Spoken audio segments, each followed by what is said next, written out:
来台南食一碗牛肉汤是一定爱品尝的美味。不过，台南牛肉主要来自岛台泥牛，伫纽西兰牛年免关税进口影响，泥牛数量逐冬减少，牛肉汤业者不止面临起价，肉源嘛愈来愈歹找。在经营上，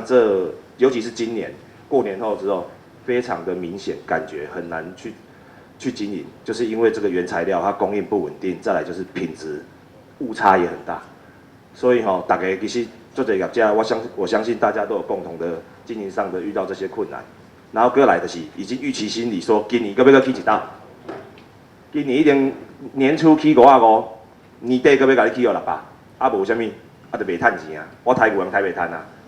啊你卖的人当然是对起嘛，来阮起。我嘛是甲消费者去。讲即卖目前嘛，部分的业者咧讨论讲，是不是搁加休一工吼，甲猪仔共款，咱减少供应量，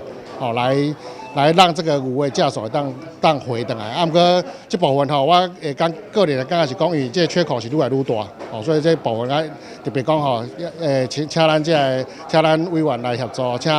咱农业部来协助，讲免我解决咱即卖欠牛的问题。到底如何稳定肉牛供应的市场甲价销，和市场不需要挖靠肉农业甲进口的肉牛？对处立委林俊宪甲郭国文伫这议员陪同，邀至农业部共同召开座谈，除了替电线清明，嘛强调这条永续国产的道路一定要行，要求1个月内提出具体政策。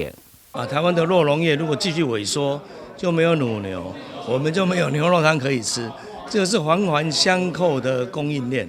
所以我们今天大概几个主题啦。第一个，希望能够政府能够在未来如何来撑起我们的肉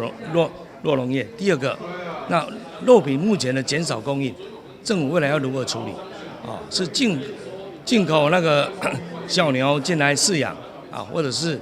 我们也还有其他的方法？就找相关单位一起来讨论。这个是讲，阮会去做精益的迄个进口，交这个胚胎，这个部分，这 F1的，这阮会绝对搁继续做。不过，你明年度，既然大家都有这个共识啊，就爱麻烦你啊，咱来进口咱的肉种牛，来做改也品质之后，虽然这次会比较慢，可是还是要做。丁表示，现在业者已经被批周休2天来营业，那政府阁无对策，恐惊台南的牛肉汤真正会消失。守护台南牛肉汤，国家政策来帮忙。台南新闻军集采访报道。